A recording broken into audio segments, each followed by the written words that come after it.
go that route against Egor. Here we go, game number one. Egor, top of your screen, also known as Kazrani. Bottom of your screen is going to be Guriko going quick and fast here with wall breakers. Egor starting off with an Electro Wizard. Here we go. Guriko's win rate in CRL this year, almost 70%, 74 wins and 33 losses, with a total earnings of $10,500. And of course, you talk about being a ladder great on Egor's side. Guriko, who some of you might also know as Miku as well, 8.8K, 88.39 personal best on ladder. And when we did see Guriko in our monthly finals, he was knocked out of the round 4 finals due to back-to-back losses to Basoto, going 1-2 against him and Sandbox. So 2 great players that we'll also be seeing here at World Finals. Always nice to look for a little bit of revenge. And Egor going with a bit heavier here than Guriko. And that's a nice little bit of connection there. Takes the shields off and does some damage. This is the Wall Breakers drill deck, and I do believe Asaf out of Israel is the world's best with this one. Wonder who Guriko's been training with on this one. Yeah, this deck can get so brutal late game. You talk about that cycle, just relentless pressure from the drill, from the fire spirit, which does create a ton of pressure, and obviously the wall breakers to get those spells out of play. Passing the midway point of regulation time, not too much damage either way. Some chip plus now that fireball on the left-hand side for Guriko. Down to 26.89 on the right-hand side, the damage done by Egor. And you can see there Guriko shaking his head, not liking that interaction. Down a handful of Elixir here with the Golden Knight on the board and one behind in the tank. Guriko, you can see sporting the Rising Sun esports jersey. Rising Sun, an organization supporting Japanese pro play in the international scene, started by Sho and Kei, the brothers, the Japanese-American brothers out of Washington State. Very, very talented guys who've done a lot to support the rise of Japanese Clash Royale esports throughout the world. That is a big-time double wall breaker connection on the right-hand side, 22.68 and 24.35 respectively for Egor's 2 towers, to a very healthy 26.89 and an untouched. So we see a Ram Rider come out here, and that is great fireball value for Guriko. And Guriko does have so many nice options defensively. That's the thing about running drill and wall break, or drill and Tesla together. When you have a deck like Ram Rider, you have 2 different defensive buildings to pull with. Now this gets interesting, right? Because often the drill's even a nice counter for that P.E.K.K.A. on the opposite side with that distraction, but you have the guards here, which creates such an extra wall of defense against the big Mama. Yeah, honestly, when you talk about defending against that Mama P.E.K.K.A., guards plus Tesla or Bomber is going to be the best way to do it. Keep those drills in cycle for offense. Keep up that pressure. Egor going to go in with some pressure here on the left-hand side. Ram Rider in, but Tesla back around. And again, Rich, you talked about those double buildings. Whether you're going against Balloon, you're going against Hog Rider, Ram Rider, those tower-seeking units can struggle against these double building decks, especially with that great cycle. Yeah, very, very nice high control there out of Guriko. This Mother Witch staying on the board for quite a long time, though, and not finding a way to deal with it so far as the young player from Japan. So a bit of an overspend going to have to come out from him, although pretty even in Elixir as that next Mother Witch comes down on the backside.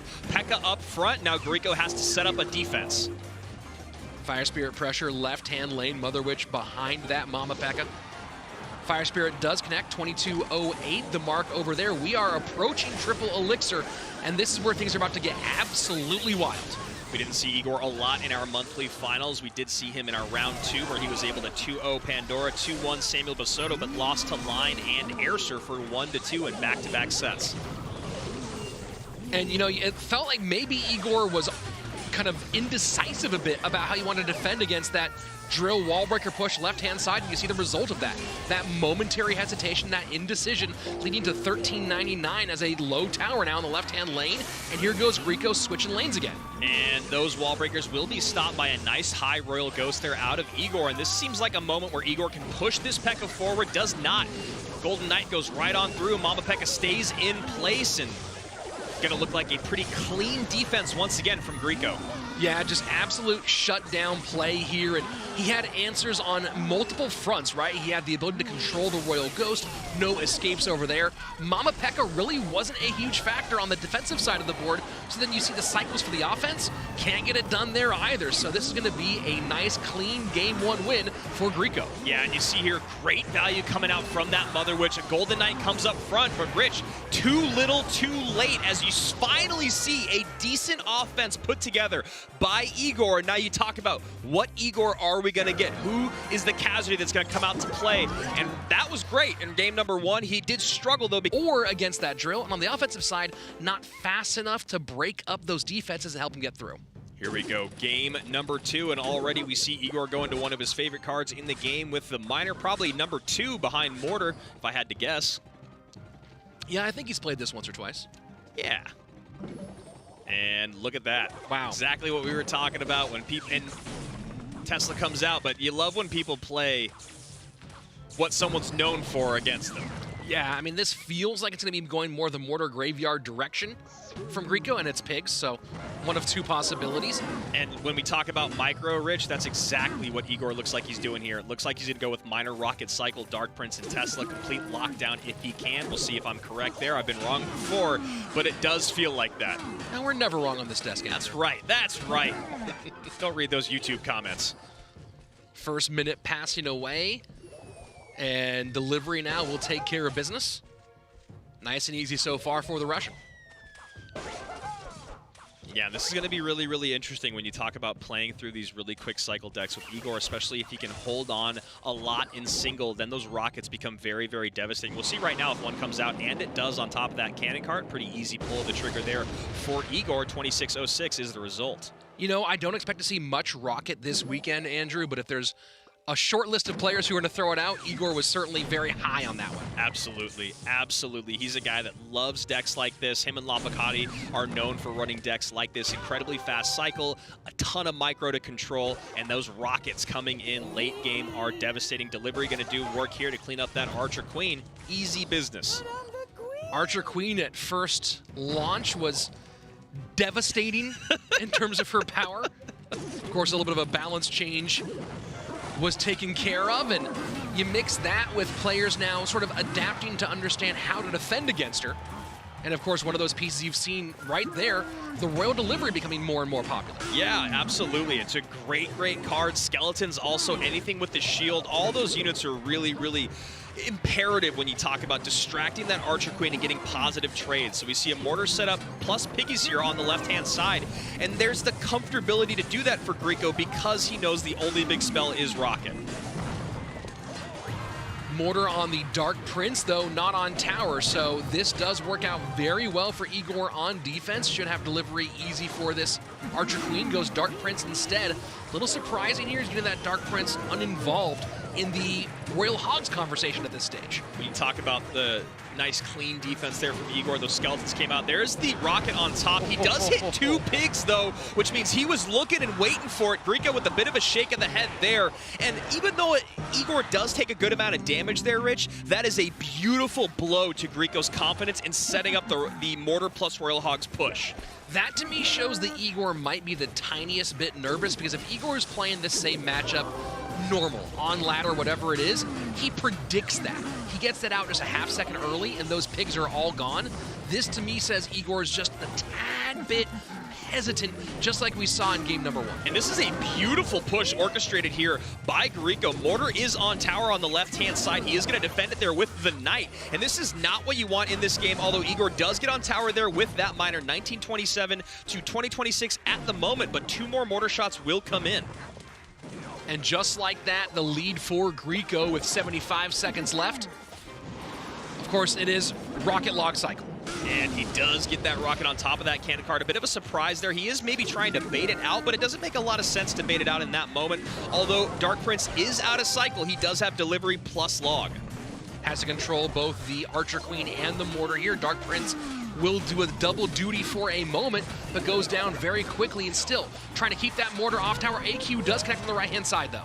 1481 to 1728. Log comes in. High Mortar here with Piggies behind. Nice catch there of the Tesla with those Piggies. That's a great play. Cannon cart goes off its wheels, 35 seconds left. Miner gets caught on the right-hand side. Guriko has to do damage, certainly not out of it yet though. And this is one of those tough things about running mortar against someone like Egor. He knows the timing of it down to a T, not letting those mortars get on tower at all. But a second mortar comes down, Electro Spirit is there to distract as well. Now Dark Prince in after that shot goes to the Tesla. And the Archer Queen stays on that Royal Recruit log to help there as well. Very, very nice defensive play here from Egor. Has to hold on for a few more seconds. 988 is the mark on that right-hand side. Tesla takes care of business. We're going to game number 3. And there you go, the master of the micro, the Mortar God, plays through a Mortar matchup with great control here. Minor Dark Prince cycle, the ability to keep those mortars off of tower, keeping it distracted. You have those notifications turned on. Let's hop in to the next game here. Game number 3, Egor and Guriko tied up. And as it always is here in game 3 today, this is an elimination match. So winner moves on to tomorrow, loser gets $15,000 and a nice story, but that's about it. That's right. It's always fun to tell a good story. And could he be? Shall he be? No. Is it possible? No, because he ran Tesla. Okay, there we go. Oh yeah, good call, good call. Man can dream. If anyone's going to run Expo this weekend, it's probably going to be Michi. I was just going to say, it's most likely Michi, but if you and I are calling that already, he should not. And we see Bowler and Baby Dragon come out already. It is going to feel like Loon Freeze. It is everywhere right now. Could be Graveyard, but we'll find out. Yeah, it feels loony, but we, of course, will see. The Skeleton King is such an interesting choice. We've seen it now a couple of times today. I really thought it would be played a lot less. Yeah, it's definitely the least popular of the 3 champions. You know, the Archer Queen, like you were talking about before the balance, incredibly strong, but even after the balance, she is still an incredible unit to have on the board with that one elixir ability. The Skeleton King, I think he's just a little bit harder to lock down for the average casual player, but on the top of GCs, we are seeing a few Skeleton King decks out there. And you see Guriko just resetting here, had about a 2.5, 3 elixir advantage, and maybe didn't like his cycle, decided not to create any pressure, and instead reset for defense. Egor's in a good spot here when you talk about being able to control this matchup. He does have the cannon cart to play early to get it off of its wheels if he needs, but obviously the snowball, the archers, and that Mega Minion. Bowler down in response to the Skeleton King, does not knock back that big undead leader, and here we go. Graveyard to the right-hand side. Cannon cart pulled away from tanking. Very, very nice heads-up play here for Guriko. Took all the words right out of my mouth. That was really, really nice stuff. That Lumberjack comes in and cleans up. Does take a good amount of damage there. Egor just cycles a snowball, but that would have been devastating had that NATO just been one tile off. Bowler cycled in the back now, recognizing the pressure most likely coming to that right-hand lane. We're only 35 seconds away from sudden death, and so far it's been Egor on the offensive most of the way through. And that was a really, really nice last-second set of archers there to distract that Inferno long enough to take that Skeleton King out of play. And now a big downhill push coming in here. Goblin Cage comes out for Egor as well. He held it the entire time, just waiting for that loon, Rich. And Mega Minion nowhere near, decides not to pull the trigger on the freeze though, does Guriko. And we are ticking now into overtime, 1471 to 2570. The former world champion in the lead. You have the cage to pull, double ball, both snow and fire for that knockback and control. Mega Minion plus archers. A lot of difficulty here for a balloon deck, but of course there is that one. Oh boy. And nice pickup there from Guriko. Yeah, great last-second bar barrel. I loved what Egor was trying to put together there, pushing that cannon cart and Skeleton King across the bridge. Does not get a connection, but he does get the overspend out of his opponent. And that's the biggest problem right now for Guriko, is he's not really able to put together or orchestrate the offense that he'd like because of the way Egor is playing so aggressively. There is, of course, one big X factor in this matchup, Andrew.